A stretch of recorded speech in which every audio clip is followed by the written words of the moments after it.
Welcome back to my YouTube channel ನಮ್ಮ ಮಕ್ಕಳಿಗಾಗಿ by Veena Krishna. ನೀವಿನ್ನು ನನ್ನ ಚಾನೆಲ್ನ ಸಬ್ಸ್ಕ್ರೈಬ್ ಮಾಡ್ಕೊಳ್ಳಿ. ಫಸ್ಟ್ ಟೈಮ್ ವೀಡಿಯೋ ನೋಡ್ತಿದ್ದೀರಾ ಅಂತಂದರೆ ಪ್ಲೀಸ್ ಸಬ್ಸ್ಕ್ರೈಬ್ ಮಾಡ್ಕೊಳ್ಳಿ. ಇವತ್ತಿನ ವೀಡಿಯೋದಲ್ಲಿ ಪ್ರೀ ಮೆಚ್ಯೂರ್ ಬೇಬೀಸ್ಗೆ ಮತ್ತು ಲೋ ಬರ್ತ್ ವೇಟ್ ಬೇಬೀಸ್ಗೆ ಸ್ನಾನ ಹೇಗೆ ಮಾಡಿಸೋದು, ವೆರಿ ಸಿಂಪಲ್ ಆಗಿ ಎಣ್ಣೆ ಮಸಾಜ್ ಮಾಡಿ ಸ್ನಾನ ಮಾಡಿಸೋದು ಅಂತ ಇವತ್ತಿನ ವೀಡಿಯೋದಲ್ಲಿ ಶೇರ್ ಮಾಡ್ತೀನಿ. ಹುಟ್ಟಿದ ಮಕ್ಕಳಿಗೆ ಸ್ನಾನ ಮಾಡಿಸೋದು ಒಂದು ದೊಡ್ಡ ಟಾಸ್ಕ್ ಆಗಿರುತ್ತೆ. ಇದನ್ನ ಎಕ್ಸ್ಪೀರಿಯನ್ಸ್ ಇರೋರೇ ಮಾಡಬೇಕು. ಯಾಕಂತಂದ್ರೆ ಮಕ್ಕಳನ್ನ ತುಂಬಾ ಡೆಲಿಕೇಟ್ ಆಗಿ ಹ್ಯಾಂಡಲ್ ಮಾಡಬೇಕಾಗುತ್ತೆ. ಎಣ್ಣೆ ಮಸಾಜ್ ಮಾಡಿದಾಗ ಕೈ ಜಾರುವಂತಹ ಚಾನ್ಸಸ್ ಇರುತ್ತೆ. ಅಂಡ್ ಎಣ್ಣೆ ಮಸಾಜ್ ಮಾಡುವಾಗ, ಸ್ನಾನ ಮಾಡಿಸುವಾಗ ಮಕ್ಳು ನೀರು ಕುಡಿದು ಬಿಡ್ತಾರೆ. ಇದೆಲ್ಲ ಒಂದು ಇದ್ದೇ ಇರುತ್ತೆ ಅಲ್ವಾ. ಸೊ ಅದಕ್ಕೋಸ್ಕರ ತುಂಬಾ ಕೇರ್ಫುಲ್ ಆಗಿ ಮಕ್ಕಳಿಗೆ ಸ್ನಾನ ಮಾಡಿಸ್ಬೇಕು. ಅದರಲ್ಲೂ ಪ್ರೀ ಮೆಚ್ಯೂರ್ ಮಗು ಹುಟ್ಬಿಡ್ತು ಅಥವಾ ಲೋ ಬರ್ತ್ ವೇಟ್ ಬೇಬಿ ಮಗು ಹುಟ್ಬಿಡ್ತು ಅಂತಂದ್ರೆ ಡಾಕ್ಟರ್ಸ್ಗಳು ಹೇಳ್ತಾನೆ ಇರ್ತಾರೆ, ಪ್ರತಿ ವಿಸಿಟ್ಸ್ ಅಲ್ಲೂ ಎದುರಿಸ್ತಿರ್ತಾರೆ. ಮೋರ್ ಓವರ್ ಅಂತಂದ್ರೆ ಅವರು ಹೇಳೋದು ಒಂದು ಒಳ್ಳೆ ಕಾರಣಕ್ಕೇನೆ ಆಗಿರುತ್ತೆ. ಸ್ನಾನ ಮಾಡ್ಸೋಕೆ ಹೋಗಬೇಡಿ, ಮಗುಗೆ ಒಂದು ಒಳ್ಳೆ ವೆಯ್ಟ್ ಬರಲಿ, ಮಿನಿಮಮ್ 2.5 kg ಆಗೋವರೆಗೂ ಸ್ನಾನ ಮಾಡಿಸ್ಬೇಡಿ ಅಂತ ಹೇಳಿರ್ತಾರೆ. ನಮಗೂ ಅದೇ ರೀತಿ ಹೇಳಿದ್ರು. ಅದಿತಿ ಹುಟ್ಟಿದಾಗ 1 kg 800 ಗ್ರಾಮ್ ಅಷ್ಟೇನೆ ಇದ್ದಿದ್ದು ಅದಿತಿ ವೆಯ್ಟ್.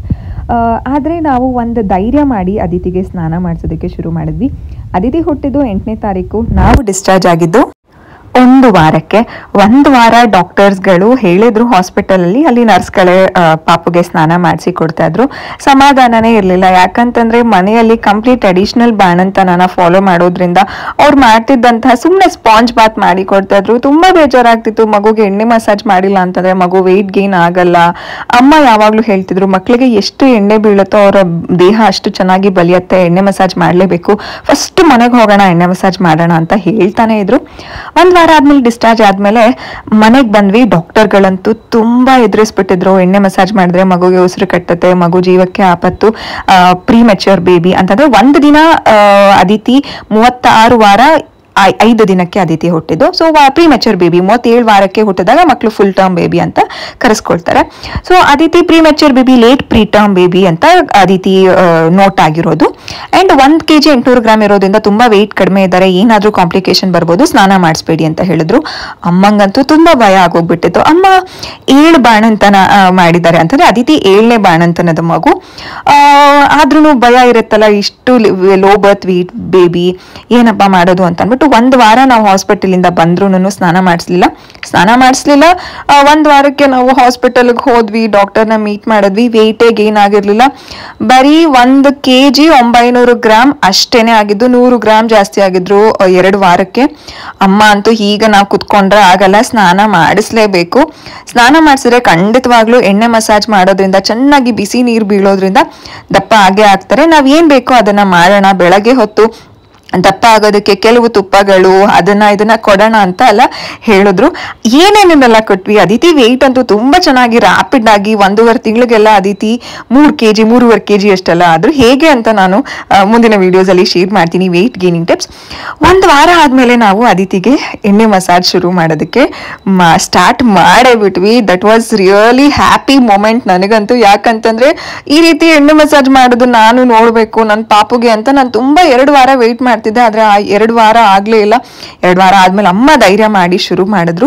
ಈ ರೀತಿ ನಿಧಾನಕ್ಕೆ ಕಾಲ್ ಮೇಲೆ ಹಾಕೊಂಡು ಸ್ವಲ್ಪ ಸ್ಟ್ರೆಚಸ್ನೆಲ್ಲ ಮಾಡಿ ಎಣ್ಣೆ ಮಸಾಜ್ ಮಾಡಿದ್ರು.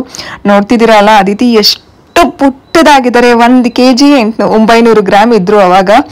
ಎಷ್ಟು ಕಷ್ಟ ಆಯ್ತು ಅಂತಂದ್ರೆ, ಆಕ್ಚುಲಿ ನನಗೆ ಅಮ್ಮ ಫುಲ್ ಕಂಪ್ಲೀಟ್ ರ್ಯಾಪ್ ಮಾಡಿ ಕೊಡ್ತಿದ್ರು. ಆ ಕಷ್ಟ ನಂಗೇನು ಗೊತ್ತಾಗ್ತಿರ್ಲಿಲ್ಲ, ಆದ್ರೆ ಅಮ್ಮಂಗೆ ಮಾತ್ರ ಅದು ಗೊತ್ತಾಗ್ತಿತ್ತು. ಅಪ್ಪ ಯಾವಾಗ್ಲೂ ಹೇಳ್ತಾನೆ ಇದ್ರು, ಹುಷಾರು ಹುಷಾರು ಅಂತಂದ್ರೆ ತುಂಬಾ ಸಣ್ಣ ಇದೆಯಲ್ಲ ಮಗು, ಅದಕ್ಕೋಸ್ಕರ ಕೈ ಕಾಲ್ ಸಂದಿ ತೂರೋಗ್ಬಿಡುತ್ತೆ ಅನ್ನೋ ಭಯ. ಹೇಗೋ ಮಸಾಜ್ ಎಲ್ಲ ಶುರು ಮಾಡಿದ್ವಿ. ಅದಿತಿ ತುಂಬಾ ಚೆನ್ನಾಗಿ ಕೋಆಪರೇಟ್ ಮಾಡ್ತಿದ್ರು, ಏನು ಆಯ್ತಿರ್ಲಿಲ್ಲ, ಎಂಜಾಯ್ ಮಾಡ್ತಿದ್ರು. ತುಂಬಾ ಚೆನ್ನಾಗಿ ರಿಯಾಕ್ಟ್ ಮಾಡೋದು. ನಾನು ಹುಟ್ಟಿದ ಒಂದು 3 ದಿನದಿಂದನೇ ಅದಿತಿಗೆ ಹೊಟ್ಟೆಲ್ ಕೇಳಿಸ್ತಿದ್ದಂತಹ ಮ್ಯೂಸಿಕ್ ನ ಹೊರಗಡೆ ಬಂದ್ಮೇಲೆ ಕೇಳಿಸೋದಕ್ಕೆ ಶುರು ಮಾಡಿದೆ. ಅದನ್ನ ಅದಿತಿ ಕೇಳಿಸ್ಕೊಂಡು ರಿಯಾಕ್ಟ್ ಮಾಡೋದಕ್ಕೆಲ್ಲ ಶುರು ಮಾಡ್ತಿದ್ರು. That was amazing. ಈ ರೀತಿ ಎಣ್ಣೆ ಮಸಾಜ್ ಮಾಡಿದ್ಮೇಲೆ ಅಮ್ಮ ಹೇಳಿದ್ರು, ಮಾಮೂಲಿ ಮಕ್ಳಿಗೆ ಸ್ನಾನ ಮಾಡ್ಸೋ ತರ ಮಾಡೋದ್ ಬೇಡ, ಒಂದು ಬೇಷನಲ್ಲಿ ನೀರಿಟ್ಬಿಟ್ಟು ಲೋಟದಲ್ಲಿ ಕೈಯಲ್ಲಿ ನೀರು ಹಾಕೊಂಡು ಸ್ನಾನ ಮಾಡ್ಸೋಣ ಅಂತ. ಸರಿ ಅಮ್ಮ ಹೇಗೆ ಹೇಳ್ತಾರೋ ಅದೇ ರೀತಿ ಕೇಳೋಣ ಅಂತ ಅಂದ್ಬಿಟ್ಟು ಈ ರೀತಿ ಸ್ನಾನ ಮಾಡಿಸ್ತಾ ಇದ್ವಿ. ದಿಸ್ ವಾಸ್ ಕಂಪ್ಲೀಟ್ಲಿ ನಮಗೆ ಒಂದು ಹೊಸ ಒಂದು ಎಕ್ಸ್ಪೀರಿಯನ್ಸ್. ಅದಿತಿಗೆ ಸ್ನಾನ ಮಾಡಿಸ್ತಿದ್ದು.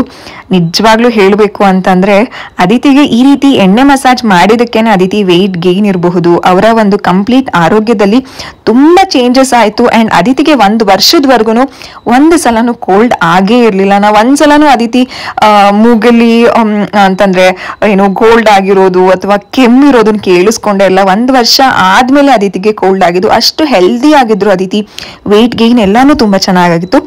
ಇದು ಅದಿತಿಗೆ ನಾವು ಹೇಗೆ ಸ್ನಾನ ಮಾಡಿಸಿದ್ವಿ, premature baby Aditi and low birth weight ಮಗು, ಹೀಗೆ ಸ್ನಾನ ಮಾಡಿಸ್ತಾ ಇದ್ವಿ ನಾವು.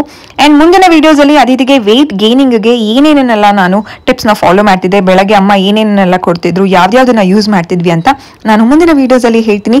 ವಿಡಿಯೋ ಇಷ್ಟ ಆದ್ರೆ ಪ್ಲೀಸ್ ಲೈಕ್ ಮಾಡಿ, ಶೇರ್ ಮಾಡಿ ಅಂಡ್ ಕಾಮೆಂಟ್ ಸೆಕ್ಷನ್ ಅಲ್ಲಿ ನಿಮ್ಮ ಅನಿಸಿಕೆ ಅಭಿಪ್ರಾಯನ ತಿಳಿಸೋದನ್ನ ಮರಿಬೇಡಿ. See you in the next video. See you, tata, bye bye, love you all.